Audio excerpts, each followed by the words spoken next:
السلام عليكم ورحمة الله وبركاته. الحمد لله رب العالمين. وكل جاء الحق وزهق الباطل إن الباطل كان زهوقا. ബഹുമാനരായ കേരള നേതൃത്വത്തിൽ മുജാഹിദീൻ്റെ സഹപ്രവർത്തകന്മാരെ, മറ്റു ശ്രോതാക്കളെ, ഞാനിങ്ങനെ ഒരു വീഡിയോയിൽ ഇപ്പോൾ നിങ്ങളെ അഭിസംബോധന ചെയ്തുകൊണ്ട് ഏതാനും ചില കാര്യങ്ങൾ സംസാരിക്കാൻ വേണ്ടി വന്നത്, പ്രമാണങ്ങളിലേക്ക് കേരള നേതൃത്വത്തിൽ മുജാഹിദീൻ നിങ്ങളെ വിളിക്കുന്നു എന്ന് പറയുന്ന 1000-ഓളം മെമ്പർമാരുള്ള ഒരു വലിയ വാട്സപ്പ് ഗ്രൂപ്പിൽ അള്ളാഹുവിൻ്റെ അപാരമായ അനുഗ്രഹത്താൽ എനിക്ക് വിഷയം അവതരിപ്പിക്കുവാനും ചോദ്യങ്ങൾക്ക് മറുപടി നൽകുവാനുമുള്ള ഒരു അവസരം ലഭിച്ചിരുന്നു. അൽഹംദുലില്ലാഹ്, 1 മണിക്കൂറോളം നീണ്ടു നിൽക്കുന്ന ഒരു മൈക്രോ ബോക്സ് സംവിധാനങ്ങളൊന്നുമില്ലാതെ മൊബൈൽ ഫോണിലൂടെ ഞാൻ സംസാരിച്ചു. പിറ്റേ ദിവസം ഒരു 20-28 മിനിറ്റ് വീണ്ടും വിഷയാവതരണവുമായി സംസാരിച്ചു. പിന്നീടുള്ള ദിവസങ്ങളിൽ ചോദ്യോത്തര സെഷനായിരുന്നു. ആ ചോദ്യങ്ങൾക്ക് മറുപടി അൽഹംദുലില്ലാഹ് ഞാൻ എന്നെക്കൊണ്ട് കഴിയുന്ന രൂപത്തിൽ പറഞ്ഞിട്ടുണ്ട്. പക്ഷേ ക്ഷീരമുള്ളവർ അകിടിൻ ചുവട്ടിലും ചോര തന്നെ കൗതുകം, കൊതുകിന് കൗതുകം. ക്ഷീരമുള്ളവർ അകിടിൻ ചുവട്ടിലും പശുവിൻ്റെ അത്രയും വിശിഷ്ടമായ പാൽ അവിടെ ഉണ്ടായിട്ടും കൊതുകിൻ്റെ ആവശ്യം അവിടെ ചോരയാണ്. ഇതുപോലെയാണ് വിശ്വത്തിൻ്റെ സൈബർ പോരാളികളായ ആരിസ് എടക്കര, MT വിഷൻ ആരിഫ്, അതുപോലെ തന്നെ നിങ്ങൾക്കൊക്കെ പരിചയമുള്ള പല ആളുകളും. അതിനെ സംബന്ധിച്ച് അവർക്ക് ഹക്കും ഭാഗത്തിൽ നോക്കേണ്ട ആവശ്യമില്ല. ചെറിയ തോതിലുള്ള ക്ലിപ്പുകളാക്കി അത് പൂർണ്ണമായി കേൾപ്പിക്കാതെ, എന്നിട്ട് നമ്മുടെ വക ഡയലോഗുകളോ അല്ലെങ്കിൽ ടെക്സ്റ്റ് മെസ്സേജുകളോ അല്ലെങ്കിൽ ഇതുപോലെ ലൈവിൽ വന്നുകൊണ്ടുള്ള വീഡിയോകളോ വെച്ചുകൊണ്ട് അങ്ങനെ 6 മിനിറ്റ്, 4 മിനിറ്റ്, 10 മിനിറ്റൊക്കെയുള്ള ചെറിയ ചെറിയ ക്ലിപ്പുകൾ നമ്മൾ സോഷ്യൽ മീഡിയയിൽ തുടർച്ചയായി നമ്മൾ ഇട്ട് കൊടുക്കണം. വലിയ ടൈം എടുക്കുന്ന വീഡിയോകൾ വേണ്ട. കാരണം അത് ആളുകൾക്ക് തിരക്ക് പിടിച്ച സമയമായതുകൊണ്ട് കേൾക്കാൻ കഴിയില്ല. അപ്പോൾ മാക്സിമം അവരെ തെറ്റിദ്ധരിപ്പിക്കുന്നതിന് വേണ്ടി ക്ലിപ്പുകൾ മുറിച്ചുകൊണ്ട് പൂർണ്ണമായൊരു ആശയം വ്യക്തമായി പറഞ്ഞ വ്യക്തിയുടെ ക്ലിപ്പുകളെ മുറിച്ചുകൊണ്ട് എന്നിട്ട് എന്ത് ചെയ്യുക, തെറ്റിദ്ധരിപ്പിക്കണം എന്നുള്ള ഒരു ടീച്ചിങ് വിശ്വത്തിൻ്റെ നേതൃത്വം തന്നെ, സംഘടനാ നേതൃത്വം തന്നെ ഈ വിശ്വത്തിൻ്റെ സൈബർ പോരാളികളായ ഞങ്ങളെപ്പോലെയുള്ള ആളുകൾക്ക്, MT വിഷനെ പോലെയുള്ള ആളുകൾക്ക്, ആരിസ് എടക്കര പോലുള്ള ആളുകൾക്കൊക്കെ പണ്ട് മുതലേ നൽകി പോകുന്നതാണ്. ഞാൻ അതിലെല്ലാം തൗബ ചെയ്ത് മടങ്ങി കേരള നേതൃത്വത്തിൽ മുജാഹിദീൻ്റെ ഒരു അച്ചടക്കമുള്ള പ്രബോധകനായി, ഒരു മെമ്പറായി അൽഹംദുലില്ലാഹ് ഞാൻ ജീവിച്ചുകൊണ്ടിരിക്കുകയാണ്. പക്ഷേ ഈ നിഗൂഢതകളെക്കുറിച്ച് ഞാൻ ജനസമൂഹത്തെ ബോധ്യപ്പെടുത്തിയപ്പോൾ അതങ്ങനെയൊന്നുമില്ല, അങ്ങനെയൊന്നും ഞങ്ങൾ ക്ലിപ്പ് മുറിക്കാറില്ല.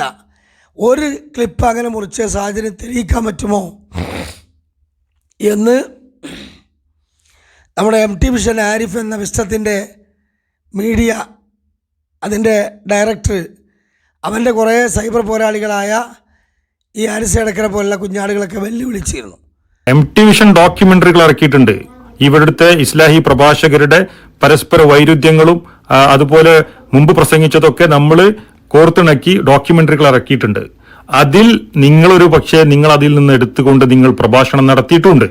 MT വിഷന്റെ ഏതെങ്കിലും ആരെങ്കിലും ഒരു വ്യക്തി നിങ്ങൾ ആ നിലക്ക് ബന്ധപ്പെടുകയോ പറയുകയോ ചെയ്തിട്ടുണ്ടോ? MT വിഷൻ അങ്ങനെ നിങ്ങളെ എപ്പോഴാണ് വിളിച്ചത്, ഏത് സന്ദർഭത്തിലാണ് വിളിച്ചത്, പരസ്യമായി അതിന്റെ ഡേറ്റും കാര്യവും ഒക്കെ ഒന്ന് വ്യക്തമാക്കി എവിടെ വെച്ച് പറഞ്ഞു എന്നൊന്നും സത്യസന്ധമായി പറഞ്ഞേട്ടങ്ങള്. അൽഹംദുലില്ലാഹ്, ഞാൻ പറഞ്ഞത് സത്യമാണ് എന്നതിന് പഴയ കാലത്തിൽ അബ്ദുറഹ്മാൻ സലഫിയുടെ യാ ഇബാദല്ലാഹ് പോലെയുള്ള ക്ലിപ്പുകൾ, അനസ് പോലെയുടെ ചില സംസാരങ്ങൾ, കരിങ്കിലിനടിയിലുള്ള ജിന്നിറക്കിയ വിഷയം, സുബൈർ ഡോക്ടർ ജിന്നിറക്കിയ വിഷയമൊക്കെ അദ്ദേഹത്തിൻ്റെ പേരിൽ ക്ലിപ്പുകൾ മുറിച്ചിട്ടുകൊണ്ട് സക്കരിയ സലാഹിയെ പോലുള്ള ആളുകൾക്ക് സൗകര്യം ചെയ്ത് കൊടുത്ത ആളുകളാണ് ഈ MT വിഷനെ പോലെയുള്ള ആളുകൾ. അതുപോലെയുള്ള അനവധി ക്ലിപ്പുകൾ അദ്ദേഹം മുറിച്ചത് നമ്മുടെ ഗൾഫ് മൾട്ടിമീഡിയ ഹൈദർക്ക അദ്ദേഹത്തിൻ്റെ അടുത്ത് ഉണ്ട് എന്നും, സാജിദ് ഇങ്ങോട്ട് വന്നു, ആരിഫ് കുറേ സെറ്റപ്പാക്കിയ ക്ലിപ്പുകൾ നമുക്ക് ഇറക്കി തന്നിട്ടുണ്ട്, അതുകൊണ്ട് ഇവിടെ വന്ന് നമുക്ക് ക്ലിപ്പുണ്ടാക്കാമെന്നും എന്നോട് ഹൈദർക്ക പറഞ്ഞിട്ടുണ്ട്. അതിനടിസ്ഥാനത്തിൽ ഹൈദർക്കയുടെ സ്റ്റുഡിയോയിൽ ഞാൻ പോയിട്ടുണ്ട്. ആ സ്റ്റുഡിയോയിൽ വെച്ച് ഞാൻ അനവധി ക്ലിപ്പുകൾ, മുറിച്ച ക്ലിപ്പുകൾ ഇതുപോലെ ഇട്ടിട്ട് നന്നായി എന്ത് ചെയ്തിട്ടുണ്ട്, KNM-ൽ ഉറച്ചു നിന്ന ആളുകളെപ്പോലും തെറ്റിദ്ധരിപ്പിച്ചിട്ടുണ്ട്. അത് ആരിഫ് നേർക്ക് നേരെ എൻ്റെ അടുത്ത് വന്ന് ക്ലിപ്പ് തന്ന് ഞാൻ അവൻ്റെ അടുത്ത് നേർക്ക് നേരെ പോയി ക്ലിപ്പുകൾ വാങ്ങി എന്ന അർത്ഥത്തിലല്ല. അവൻ ഇതിൻ്റെ അണിയറയിലാണ്. കാരണം അവൻ അന്നേ ഒരു മുഖം കാണിക്കൂല. ഒരു കല്യാണ വീട്ടിലാകട്ടെ, ഒരു ക്ലാസ്സിലാകട്ടെ, ആരിഫ് വരികയാണെങ്കിൽ തന്നെ അവന് തല താഴ്ത്തിയിട്ടായിരിക്കുക. അതിന് തന്നെ വളരെ വ്യക്തമാണ് സഹോദരങ്ങളെ അവൻ്റെ നിഗൂഢത. എന്താ കാരണം? അവന് ഇരുളിൻ്റെ മറവിലാണ് ഈ കള്ളമൊക്കെ ചെയ്തുകൊണ്ടിരിക്കുന്നത്. അവസാനം ഇപ്പോൾ ഈ KNM നിങ്ങളെ വിളിക്കുന്നു പ്രമാണങ്ങളിലേക്ക് എന്ന വാട്സപ്പ് ഗ്രൂപ്പിൽ ഞാൻ സംസാരിച്ച ആരിസ് കായക്കൊടി ചോദിച്ചൊരു ചോദ്യം, ആ ചോദ്യത്തിൽ സൽസബീൽ ഉദ്ധരിച്ചു. അതേപോലെ തന്നെ പിന്നെ KK മുഹമ്മദ് സുല്ലമയുടെ ലേഖനം ഉദ്ധരിച്ചു. സലാം സുല്ലമയുടെ മുസ്ലിയാർക്ക് കൊടുത്ത ആജറാബി റളിയല്ലാഹുവുമായി ബന്ധപ്പെട്ട മറുപടി ഉദ്ധരിച്ചു. അതേപോലെ തന്നെ ഷബാബിൽ വന്ന ചെറിയ മുണ്ടത്തിൻ്റെ ഉദ്ധരണിയും അദ്ദേഹം ഉദ്ധരിച്ചു.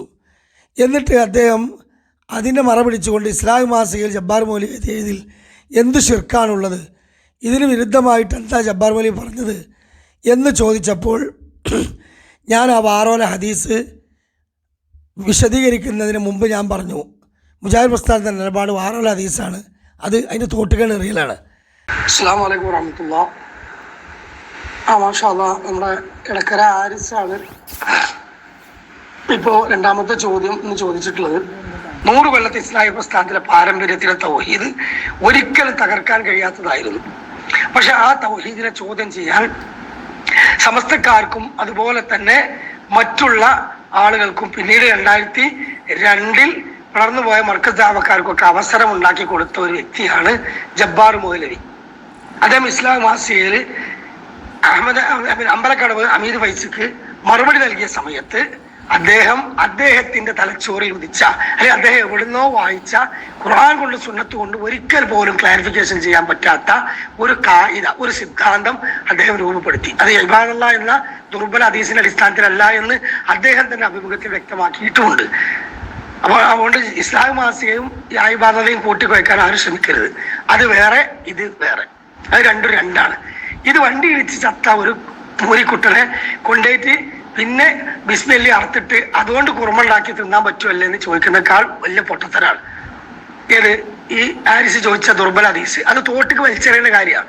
ദുർബല ഹദീസാവുന്ന വാറോല മുജാഹിദ് പ്രസ്ഥാനത്തിന് മുമ്പിൽ കൊണ്ടുവന്ന മൂല്യന്മാരോട് വരെ നമ്മൾ പറഞ്ഞ വാക്കാതല്ലേ, അത് വലിച്ചെറിഞ്ഞാൽ പിന്നെ അതിൻ്റെ ഉള്ളിൽ വല്ല വിറ്റാമിൻ ഉണ്ടോ, അതിൻ്റെ ഉള്ളിൽ വല്ല കാമ്പുണ്ടോ എന്ന് തപ്പേണ്ട ഒരു ഗതികേട് ഈ ഇസ്ലാമിക് പ്രസ്ഥാനത്തിൽ ഇവർക്ക് ഉണ്ടായി എന്ന് പറഞ്ഞാൽ ഇവരുടെ പ്രമാണത്തിന്റെ ദുർബലതയാണ് അവിടെ സൂചിപ്പിക്കുന്നത്. അപ്പൊ ഞാൻ പറഞ്ഞു വന്നത്, ഇപ്പോൾ കേട്ടില്ലേ, ഇതാണ് ഞാൻ അതിൽ ആദ്യം പറഞ്ഞ മറുപടി, ഇതാണ് അതിലെ പെർഫെക്റ്റ് മറുപടി, മുജാഹിദ് പ്രസ്ഥാനത്തിൻ്റെ പണ്ഡിതന്മാർ പറഞ്ഞ മറുപടി. എന്നാൽ സൽസബിയിൽ വന്നു എന്ന് പറയുമ്പോൾ സ്വാഭാവികമായിട്ടും അത് വിശദീകരിക്കാതെ പോയാൽ അവിടെ ഗതിമുട്ടിയ മുഅ്മിനെ ജിന്നും പിശാചും സഹായിക്കും, അല്ല മലക്കും മുസ്ലിം ജിന്ന് സഹായിക്കുമെന്ന് ഉമർ മൗലവിയുടെ സൽസബിയിൽ ആ യാ ഇബാദല്ലാഹ് എന്ന ദുർബല ഹദീസിനെ വിശദീകരിച്ചുകൊണ്ട് പറഞ്ഞ ഭാഗം ഞാൻ വിശദീകരിച്ചപ്പോൾ അവിടെ ഞാൻ വ്യക്തമായി ആ ഉദ്ധരണി വായിച്ചു. അവിടെ മൊഹിദ്ദീൻ ഷേഖെ രക്ഷിക്കണേ എന്നൊരാൾ വിളിച്ചാൽ അവൻ അതുവഴി മുശ്രിക്കും കാഫറുമാകും. അവിടെ വെച്ചുകൊണ്ട് തന്നെ ജിന്നെ രക്ഷിക്കണേ, മലക്കെ രക്ഷിക്കണേ, എനിക്ക് വഴി കാണിച്ചു തരണേ എന്നല്ല, മറിച്ച് യാ ഇബാദല്ലാഹ് ഓടി വരണേ എന്ന് പറയുന്ന ഒരു വാക്ക് നിങ്ങൾ ഉച്ചരിക്കണമെന്ന് പറഞ്ഞു. ആ വാക്ക് അവിടെ ഉച്ചരിക്കാൻ പറ്റുള്ളൂ. ആ വാക്കിന് സമാനമായ ഒരു അക്ഷരമേ ഒരു വാക്യം അവിടെ ഉച്ചരിക്കാൻ പാടുള്ളൂ. അവിടെ ഒരിക്കലും എന്തില്ല, ഒരു സൃഷ്ടിയെ വിളിച്ചുകൊണ്ട് സഹായം തേടുന്ന ഹുക്കും അതിലില്ല. അതുകൊണ്ട് തന്നെ ഇത്ര ഭാഗം മാത്രം സൽസബീലുണ്ട്. എന്ത്? ഗതിമുട്ടിയ മുഅ്മിനെ സഹായിക്കാൻ വന്നെത്തുമെന്ന് അനുമാനിക്കാം. ഇസ്ലാം മാസികയിലെ ലേഖനം ഷിർക്കാണെന്ന് KNMകാർ പറയുന്നുണ്ട് എങ്കിൽ ഉമർ മൗലവി സൽസബീലിൽ പ്രസിദ്ധീകരിച്ച അബ്ദുറഹ്മാൻ പാലത്ത് എന്ന ജാമിയ സലഫിയിലെ വിദ്യാർത്ഥി ഒരു മുസ്ലിയാർക്ക് കൊടുത്ത മറുപടിയിൽ പറയുന്ന വാചകം അത് ഷിർക്കാണോ കുഫറാണോ എന്നാണ് അദ്ദേഹം ചോദിക്കുന്നത്. കേട്ടോളൂ, എന്താണ് വിഷയം. അപ്പോൾ ജനനിബിഡമായ ഒരു പ്രദേശത്ത് വെച്ച് മൊഹിദ്ദീൻ ഷെയ്ഖിനെ വിളിച്ച് തേടാൻ എന്തൊരു എന്തൊരു വെളിച്ചമാണ് ഈ ഹദീസിൽ നിന്നും ലഭിക്കുന്നത് എന്ന് പറഞ്ഞാൽ യാ ഇബാദല്ലാ എന്ന ഹദീസിൻ്റെ അടിസ്ഥാനത്തിൽ അവിടെ മരിച്ചുപോയ മഹാത്മാക്കളായ അർവാഹികളെ വിളിക്കാൻ ഒരു തെളിവില്ല. സഹായിക്കാൻ ആരെയും കാണാതെ അത്യധികം വിഷമത്തിൽ അകപ്പെടുന്ന സമയത്ത് യാ ഇബാദല്ലാ എന്ന് വിളിച്ചാൽ അള്ളാഹുവിൻ്റെ മലക്കും അതേപോലെ തന്നെ ജിന്നുകളും ആ ഗതിമുട്ടിയ മുഅ്മിനിനെ സഹായിക്കാൻ വന്നെത്തുമെന്ന് പ്രതീക്ഷിക്കാം. എങ്കിൽ മുജാഹിദ് കേരളം ചോദിക്കുന്നു, ആരാണ് ഈ ഷിർക്കിന്റെ ആവിഷ്കർത്താവ്? കാരണം കെ ഉമർ മൗലവി തന്നെ ഇതേ ആശയത്തിൽ എഴുതിയ വരികൾ കാണുക. സഹായിക്കാൻ ആരെയും കാണാതെ അത്യധികം വിഷമത്തിലകപ്പെടുന്ന സമയത്ത് യാ ഇബാദല്ലാഹ് എന്ന് വിളിച്ചാൽ അള്ളാഹുവിന്റെ മലക്കുകളും ജിന്നുകളും ആ ഗതിമുട്ടിയ മുഅ്മിനിനെ സഹായിക്കാൻ വന്നെത്തുമെന്ന് പ്രതീക്ഷിക്കാം. അപ്പോൾ ഇതനുസരിച്ച് മഹാനായ ഉമർ മൗലവി ഷിർക്ക് പ്രബോധകനായിരുന്നു എന്ന ഒരു ഭാഗം അതിലുണ്ട്. അത് മാത്രം ആണ് പൊതുവേ ഇവരെല്ലായിടത്തും വായിക്കൽ. അത് ഞങ്ങൾക്ക് ഇവരങ്ങനെ പഠിപ്പിച്ചെന്നത് എന്ന് ഞാൻ പറഞ്ഞതിൻ്റെ ബാക്കി ഭാഗം വായിച്ചു കഴിഞ്ഞാൽ അത്തയ്യാത്തിൽ ഒന്നും മുറിയും. നിങ്ങൾ കേട്ടോ, ഞാനാ പറഞ്ഞ ഭാഗം കേട്ടോ. മൊഹിദ്ദീൻ ഷേഖെ എന്നെ രക്ഷിക്കണേ എന്ന അടിസ്ഥാനമാക്കി ആരെങ്കിലും മൊഹിദ്ദീൻ ഷേഖെ എന്നെ രക്ഷിക്കണേ എന്ന് വിളിച്ചു തേടിയാൽ അവനെ സഹായിക്കാൻ ആരും എത്തുകയില്ലെന്ന് മാത്രമല്ല, അവൻ അതുമൂലം കാഫറായി പോകും. ഇവിടെ വരെയാണ് ആരിസ് വായിച്ചത്. എന്തുകൊണ്ട് ആരിസ് അങ്ങനെ വായിച്ചെന്നറിയോ? ഞങ്ങൾ ഇഷ്ടത്തിൽ കേരള മുജാഹിദീൻ്റെ സർക്കുലറിനെതിരെ സംസാരിക്കാൻ വേണ്ടിയിട്ട് ഞങ്ങൾക്ക് ക്ലാസ് എടുത്തിരുന്ന സമയത്ത് സൽസബിയിലെ ഈ ഉദ്ധരണി ഇവിടെ മാത്രം വായിക്കാൻ പാടുള്ളൂ, അതിൻ്റെ അപ്പുറത്ത് വായിക്കരുത് എന്നതാണ് ഞങ്ങളുടെ നിർദ്ദേശം. അതിൻ്റെ കാരണം അതിൻ്റെ അപ്പുറത്ത് വായിച്ചാൽ ഒരു സൃഷ്ടിയോടും പേരെടുത്ത് പറഞ്ഞ് തേടുവാൻ ഇവിടെ ഉപദേശമില്ല. ഈ കഷ്ണൻ്റെ ആരിസ് കട്ട് വായിച്ച് എന്ത് ആരിസ് എനിക്കിത് വായിക്കാനുള്ള ധൈര്യമില്ലാത്ത ഈ ലേഖനത്തിൻ്റെ അടിസ്ഥാനം വ്യക്തമാണെന്ത്?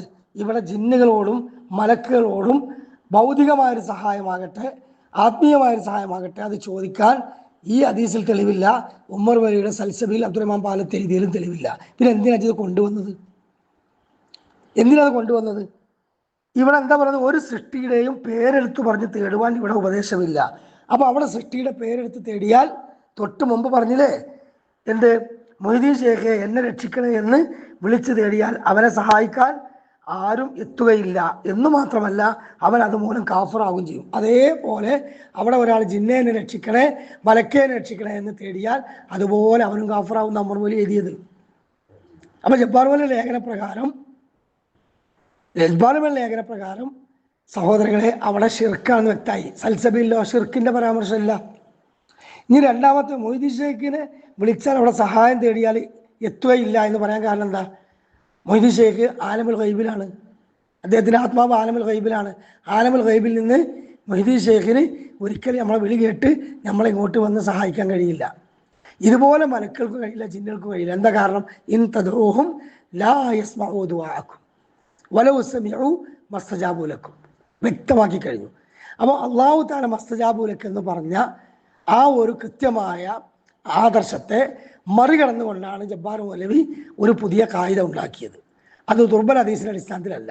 അപ്പോൾ ജബ്ബാർ മൗലവി ലേഖനം ഈ ആയിബാദിൽ കൂട്ടിക്കുവയ്ക്കല്ല. ജബ്ബാർ മൗലവി പറഞ്ഞിട്ടുണ്ട്, ഞാനത് അവിടെ ഉദ്ദേശിച്ചിട്ടില്ല. ഞാനൊരു പുതിയ സിദ്ധാന്തം അവിടെ അവതരിപ്പിച്ചതാണ്. അപ്പം അതുകൊണ്ട് ജബ്ബാർ മൗലവിയെ ന്യായീകരിക്കാൻ സൽസബിയിൽ നീ എത്ര വായിച്ചിട്ടും കാര്യമില്ല. അതിൽ ഈ ഭാഗം വരെ വായിച്ചാൽ നിനക്കൊരു കച്ചിത്തുരുമ്പുണ്ട് തോന്നി, അതിലുമില്ല. അതിൻ്റെ അവസാനം നീ മൂടി വെച്ച ഭാഗം വായിക്കുന്നതോട് കൂടി അതിൻ്റെ അത്തയ്യാത്തിൽ ഒന്നുകൊണ്ട് മുറിഞ്ഞു. അതുകൊണ്ട് അതിൻ്റെ കഥ ഇതാണ്. അപ്പോൾ 100 കൊല്ലത്തെ പാരമ്പര്യമുള്ള ഇസ്ലാമിക പ്രസ്ഥാനത്തിൻ്റെ അഭൗതികവും ഭൗതികവും കാര്യകാലബന്ധങ്ങൾക്ക് അതീതവും അധീനവും ഒരു വിളി എപ്പോഴാണ് പ്രാർത്ഥനയാകുക എന്നുള്ളതൊക്കെ കൃത്യമായി അന്നും ഇന്നും പഠിപ്പിച്ചിട്ടുണ്ട്. അതിലൊരു മാറ്റമില്ല.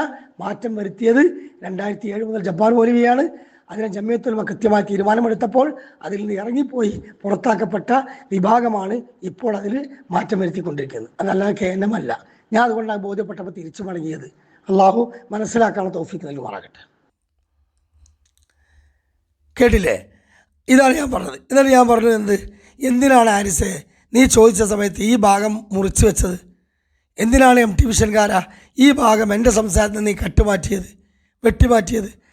അപ്പം 10-12 സെക്കൻഡുള്ള അടിസ്ഥാനപരമായ എൻ്റെ ഒരു കഷ്ണം ഈ മറുപടിയിൽ മുറിച്ച് അത് കേൾപ്പിക്കാതെ ആമുഖത്തിൽ പറഞ്ഞതും അവസാനം ഞാൻ ജിന്നും മലക്കും അവിടെ ഈ വിളിയിൽ യാ ഇബാദല്ലാഹ് എന്ന് വിളിക്കുമ്പോൾ അവിടെ വന്നെത്തുമെന്ന് അനുമാനിക്കാമെന്ന് സൽസബയിൽ എഴുതിയതും വായിച്ച് പറഞ്ഞത് മാത്രം കേൾപ്പിച്ച് തെറ്റിദ്ധരിപ്പിച്ചു.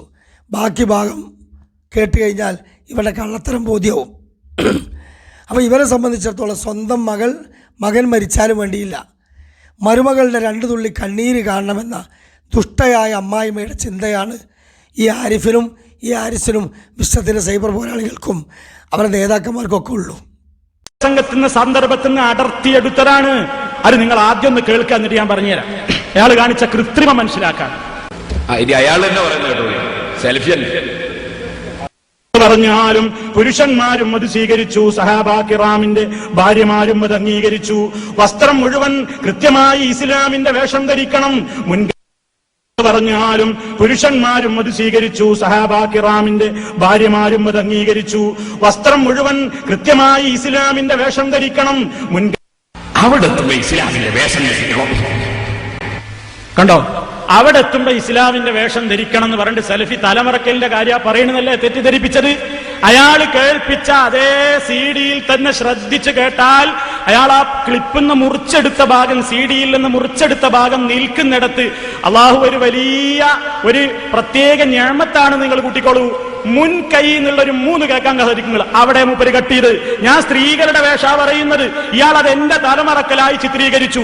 ആ കള്ളത്തരം നിങ്ങൾക്ക് മനസ്സിലാകാൻ, ഈ അന്ത്രു കാണിച്ച കള്ളത്തരം നിങ്ങൾക്ക് മനസ്സിലാകാൻ, ഞാൻ ഈ ഉള്ളവൻ ദുബായിൽ പ്രസംഗിച്ച അതിന്റെ പൂർണ്ണ രൂപം അയാൾ എവിടെയാണ് മുറിച്ചത് നിങ്ങൾക്ക് മനസ്സിലാകാൻ ആ മുറിച്ച ഭാഗവും ഇയാൾ മുറിക്കാതെ ഇയാൾ ഒഴിവാക്കിയ ഭാഗവും അവിടെ പറഞ്ഞ ഭാഗവും കൂടി കൂട്ടിച്ചേർത്ത് നിങ്ങളെ കേൾപ്പിക്കാം. ശ്രദ്ധിച്ചോളൂ, പ്രത്യേകം ശ്രദ്ധിച്ചോളൂ. എവിടെയാണ് ആ റസൂലുള്ളാഹിയുടെ 7 നിർദ്ദേശങ്ങളെയും അവിടുത്തെ വായിൽ നിന്ന് ഉതിർന്നു വീഴുന്ന ഓരോ മുത്തുമണികളെയും സാംശീകരിക്കാൻ സ്വഹാബത്ത് കാണിച്ച താല്പര്യം എന്തവിടെന്ന് പറഞ്ഞാലും പുരുഷന്മാരും അത് സ്വീകരിച്ചു, സഹാബാ കിറാമിന്റെ ഭാര്യമാരും അത് അംഗീകരിച്ചു. വസ്ത്രം മുഴുവൻ കൃത്യമായി ഇസ്ലാമിന്റെ വേഷം ധരിക്കണം. മുൻകൈയും മുഖവും ഒഴികെ എല്ലാ ഭാഗങ്ങളും മറച്ചുകൊണ്ടേ പെണ്ണ് പുറത്തേക്ക് ഇറങ്ങാവൂ എന്ന ഇസ്ലാമിന്റെ വേഷത്തെ സംബന്ധിച്ച് നബിയുനാ മുഹമ്മദ് റസൂലുള്ളാഹി ഒരൊറ്റ തവണ അങ്ങ് ക്ലാസ് കൊടുത്തപ്പോഴേക്ക് മജ്ലിസിൽ ക്ലാസ് കേൾക്കാൻ വന്ന സർവ്വ സഹാബാ പെണ്ണുങ്ങളും ഇസ്ലാമിന്റെ വേഷം ധരിച്ചുകൊണ്ടാണ് അവരുടെ വീടുകളിലേക്ക് മടങ്ങിപ്പോയതെന്ന് ചരിത്രത്തിൽ കാണാം. കണ്ടോ സുഹൃത്തുക്കളെ, ശ്രദ്ധിച്ചില്ലേ? ഇയാൾ എവിടെ മുറിച്ചത്? ഒന്നും കൂടെ കേട്ടോളൂ ഭാഗം. ഇയാൾ മുറിച്ചവരുടെ മുൻകൈയും എന്ന ഭാഗം മുതൽ മൂപ്പര് മുറിച്ചു. ശ്രദ്ധിച്ചോളൂ, ഒന്നും കൂടെ കേൾക്കുക. ഈ കള്ളത്തരം മനസ്സിലാക്കാനാ ഒരു മലയാള പ്രസംഗത്തിലുള്ള CD-യിൽ നടത്തിയ കൃത്രിമം ഏത് സാധാരണക്കാരനും മനസ്സിലാക്കാൻ സാധിക്കും. അതുകൊണ്ടാണ് ആ ഭാഗം ഒന്നുകൂടി കേൾക്കുക. ഇയാൾ മുറിച്ചത് എവിടെയാണ്, എന്ത് ലക്ഷ്യത്തിനാണ് മുറിച്ചത് എന്ന് മനസ്സിലാകും. ഒന്നുകൂടെ കേൾപ്പിക്കുമോ? അയാൾ തന്നെ പറയുന്നത് സെൽഫി പറഞ്ഞാലും പുരുഷന്മാരും അത് സ്വീകരിച്ചു, സഹാബാ കിറാമിന്റെ ഭാര്യമാരും അത് അംഗീകരിച്ചു. വസ്ത്രം മുഴുവൻ കൃത്യമായി ഇസ്ലാമിന്റെ വേഷം ധരിക്കണം. പറഞ്ഞാലും പുരുഷന്മാരും അത് സ്വീകരിച്ചു, സഹാബാ കിറാമിന്റെ ഭാര്യമാരും അത് അംഗീകരിച്ചു. വസ്ത്രം മുഴുവൻ കൃത്യമായി ഇസ്ലാമിന്റെ വേഷം ധരിക്കണം. മുൻകൈ എന്ന് കേൾക്കില്ലേ? മുൻകൈ നിങ്ങൾ കേൾക്കുന്നില്ലേ സഹോദരന്മാരെ? നിങ്ങൾ കേൾക്കുന്നില്ലേ? മുൻകൈ അതെന്തിനാ ഇയാൾ കട്ടത്? മുൻ കേൾക്കുന്നുണ്ട്. മുറിച്ചതല്ലേ ഇയാൾ, കട്ടതല്ലേ ഇയാൾ മുഴുവനും? എന്തിനാ അങ്ങനെ കക്കുന്നത്? ഇയാൾക്ക് ആ പ്രസംഗം മുഴുവൻ ഇവിടെ കേൾപ്പിക്കാൻ ധൈര്യമുണ്ടോ? ഈ വിഷയം നിങ്ങളൊന്ന് ശരിക്കും പഠിച്ചു വെക്കണം സുഹൃത്തുക്കളെ. നിങ്ങൾ നോക്കൂ എന്താ ഇവിടെ നടത്തിയ കൃത്രിമം. അവിടെ പിടിച്ചോ നിങ്ങൾ. കിതാബിൽ കൃത്രിമം നടത്തി എന്ന് പറയുമ്പോ സാധാരണക്കാരന് തിരിയൂല. ഇതാ അള്ളാഹുവിന്റെ ഖുർആൻ ദുർവ്യാഖ്യാനം ചെയ്തു എന്ന് പറയുമ്പോ തിരിയൂല. ഹദീസ് ദുർവ്യാഖ്യാനം ചെയ്തു എന്ന് പറയുമ്പോ തിരിയൂല. കിതാബിൽ അട്ടിമറി നടത്തി എന്ന് പറയുമ്പോ തിരിയൂല. അങ്ങനെയൊക്കെയാണ് ചെയ്യോ. കാരണം മൂപ്പര് കണ്ടില്ലേ, ആ അമ്മുമ്മയുടെ വേഷത്തിലൊക്കെ ഉള്ള ആളങ്ങനെ കണ്ടാ തോന്നും അങ്ങനെ നുണ പറയുന്നു തോന്നുമോ? പക്ഷേ മൂപ്പര് നടത്തിയ കൃത്രിമങ്ങൾ കണ്ടില്ലേ? കട്ടതല്ലേ ആ ഭാഗം? എന്തിനാ പേരോടെ കട്ടത്? തെറ്റിദ്ധരിപ്പിക്കാൻ വേണ്ടി കട്ടതല്ലേ ഈ പരിപാടി? മുനാഫിക്കിന്റെ ഒരു ഇഖ്ലാസും ഇല്ല. അവിടെ സഹോദരങ്ങളെ, ഈ ക്ലിപ്പ് കേട്ട് തെറ്റിദ്ധരിപ്പിച്ച് നിങ്ങൾ മൈലേജ് ഉണ്ടാക്കിയാലൊന്നും ഒരു കേരളക്കാരനും മനസ്സാടൂല. നിങ്ങൾ കൂടുതൽ കാര്യങ്ങൾ പഠിക്കാൻ ആഗ്രഹിക്കുന്ന ഒരു മുസ്ലിമിനും ഒരു വിഷ്ടംകാരനും ഒരിക്കലും തന്നെ തെറ്റിദ്ധരിക്കൂല. നിങ്ങളെ കുഞ്ഞാടുകളെ പിടിച്ചു നിർത്താൻ നിങ്ങൾക്കൊരു കച്ചിത്തുരുമ്പ് നിലക്ക് ഇത്തരത്തിലുള്ള സെക്കൻഡുകൾ മുറിച്ച് മാറ്റുന്ന അടിസ്ഥാനമായി പറഞ്ഞ വിഷയങ്ങളെ മുറിച്ചു മാറ്റി തെറ്റിദ്ധരിപ്പിക്കുന്ന വഴിയാണ് നിങ്ങളിപ്പോൾ ഇറക്കിയ സൽസബീലിലെ ഉദ്ധരണിയും അനസ്മോലയും അതുപോലെ കരുവമ്പയിലും ഞങ്ങളൊക്കെ എതിരാണ് പറയുന്നത് എന്ന തോന്നിപ്പിക്കൽ. കെ മുഹമ്മദ് സല്ലമിയുടെ ലേഖനവുമായി ബന്ധപ്പെട്ട വിഷയം, അതിലൊക്കെ മുൻഗാമികളായ പണ്ഡിതന്മാർ പറഞ്ഞത് ഇസ്ലാം പ്രസ്ഥാനം ഭംഗിയായി വിശദീകരിച്ചിട്ടുണ്ട്. അതിൽ കൂടുതലൊന്നും ഞാൻ പറഞ്ഞിട്ടില്ല. അപ്പോൾ സഹോദരങ്ങളെ, ഇവർ നടത്തിയ കുതന്ത്രങ്ങളുടെയും കൃത്രിമത്വങ്ങളുടെയും അപകടം നിങ്ങൾക്ക് മനസ്സിലായി. കാരണം ഇവരുടെ കയ്യിൽ ഖുർആൻ സ്വഹിയായ ഒരു ഹദീസോ വിശുദ്ധ ഖുർആനിലെ ഒരു ആയത്തോ ഈ വാദങ്ങൾ തെളിയിക്കാൻ ഇവർക്ക് കയ്യിലില്ല. അതുകൊണ്ടാണ് ഇവർ ഈ പണികളൊക്കെ ചെയ്യുന്നത്. ഇത് മാത്രമല്ല, നിങ്ങളൊന്ന് ആലോചിച്ച് നോക്കൂ, ലാസ്റ്റ് ഇതിൻ്റെ ഖുലാസ എന്താണ്? ഇപ്പം ഇതെന്തിനാണ് ഇപ്പം ഈ ക്ലിപ്പുകളൊക്കെ മുറിച്ച് MT ആരിഫും വിശ്രമത്തിൻ്റെ സൈബർ പോരാളികളും ഈ ഗ്രൂപ്പുകളിലൊക്കെ ഇത് വിടുന്നത് എന്തിനാ? ജിന്നുകളുള്ള സഹായത്തേട്ടം ഷിർക്കല്ലാത്തതുണ്ട് എന്ന് തെളിയിക്കാൻ വേണ്ടിയാണ്. അപ്പോൾ ഇവർ എന്തിനു വേണ്ടിയാണ് ഈ കൃത്രിമത്വം കാണിച്ച് വാദിച്ച് വരുന്നത് എന്ന് ഈ ഒരൊറ്റ വിഷയം നിങ്ങൾ ചിന്തിച്ചാൽ മതി.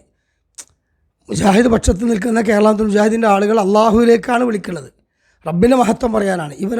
ഇവർ ആ മഹത്വം ഉണ്ട് ഞങ്ങൾക്ക് എന്ന് പറയും ചെയ്യുക. അതോടൊപ്പം ഈ കാഫറായ ശൈത്താന്മാരെ വിളിച്ച് സഹായം തരുന്നതിൽ ഷിർക്കാകാത്തതിനുമുണ്ട് എന്നതിനാണല്ലോ ഈ നിർവചനങ്ങളൊക്കെ ഇവർ കൂട്ടിമാറ്റുന്നത്. അപ്പോൾ ഇവരുടെ നിലവാരം അളക്കാൻ ഈ ഒരു സംഭവം തന്നെ മതി. അതിന് വിരുദ്ധമായി ഞാൻ പറഞ്ഞിട്ടില്ല. അത് നിങ്ങളെ തെറ്റിദ്ധരിപ്പിക്കലാണ്. വക്കുൽ ജാ അൽ ഹക്കു വസാക്കൽ ബാത്തിലു ഇന്നൽ ബാത്തില കാന സഹൂക്ക. സത്യം വന്നാൽ അസത്യം തകരും, അസത്യം തകരേണ്ടതാണ്. അതുകൊണ്ട് അത് തകർന്നുകൊണ്ടേയിരിക്കും എന്ന് നിങ്ങളോട് ഞാൻ ഓർമ്മപ്പെടുത്തുകയാണ്. ഈ ഭാഗം നിങ്ങൾ കണ്ട് സത്യം ബോധ്യപ്പെടുക. അള്ളാഹു അനുഗ്രഹിക്കുമാറാകട്ടെ. അസ്സലാമു അലൈക്കും വറഹ്മത്തുള്ളാഹി വബറകാതുഹു.